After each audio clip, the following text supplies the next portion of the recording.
Imagine a man who by the age of 30 had conquered almost the entire known world. Empires fell before him, kings trembled at his name, and his armies marched farther than anyone had ever dared. But here's the twist. Despite all his victories, his empire collapsed just days after his death.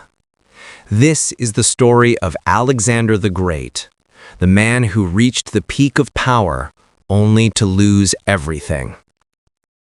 The beginning of a legend.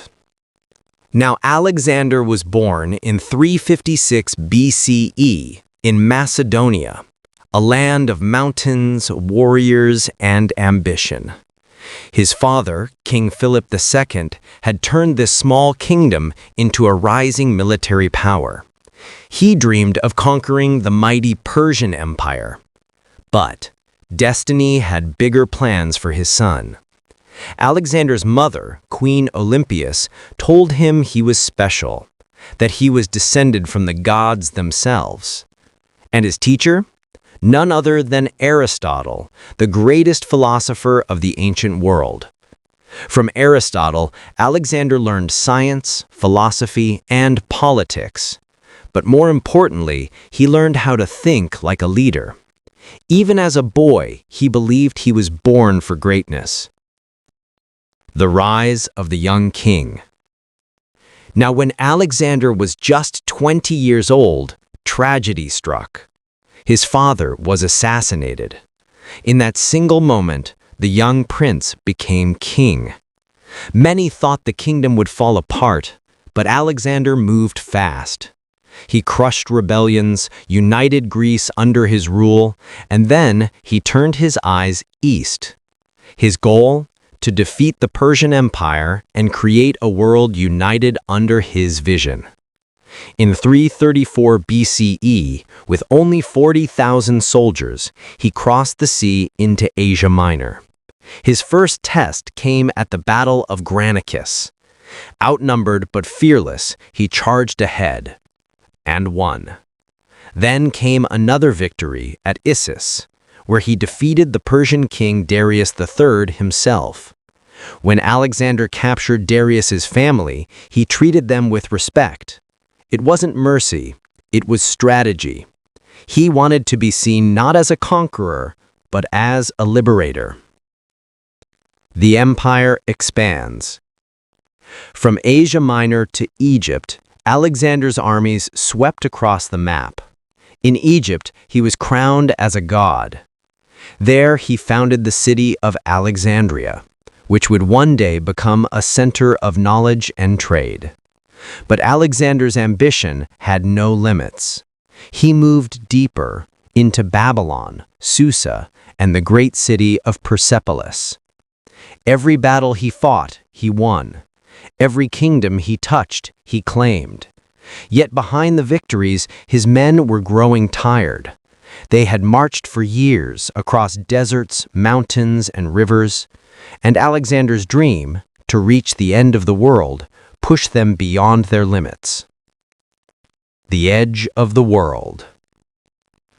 In 326 BCE, Alexander reached India. There he fought one of his hardest battles, against King Porus, who commanded war elephants. Alexander won again, but for the first time, his soldiers refused to march any further. They were exhausted, broken, and homesick. They had given him everything, and they wanted to go home. For the first time, the great conqueror had to turn back. That moment marked the beginning of the end. The fall of a conqueror. As Alexander returned west, his world began to crumble. He started adopting Persian customs, dressed like their kings, and demanded that people bow before him. His generals, proud Macedonian warriors, began to question his sanity. Alexander fell ill. Fever, weakness, silence. Within days, the greatest conqueror in history was gone. He was only 32 years old. Some say he was poisoned. Others say it was disease. But the truth remains a mystery. What isn't a mystery is how fast his empire collapsed after his death. Without a clear heir, his generals fought among themselves, and the empire broke into pieces.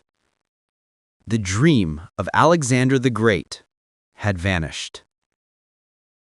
Legacy and lessons. But his story didn't end there. Even though his empire fell, his influence spread across the world. Greek culture, language, and ideas reached as far as India. He changed how people thought, traded, learned, and ruled. His legacy wasn't an empire, it was a revolution of ideas. Alexander's story teaches us powerful lessons. First, ambition can create greatness, but it can also destroy it.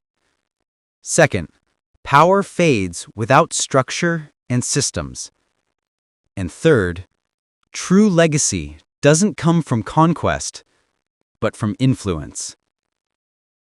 Alexander achieved the impossible, but couldn't control the consequences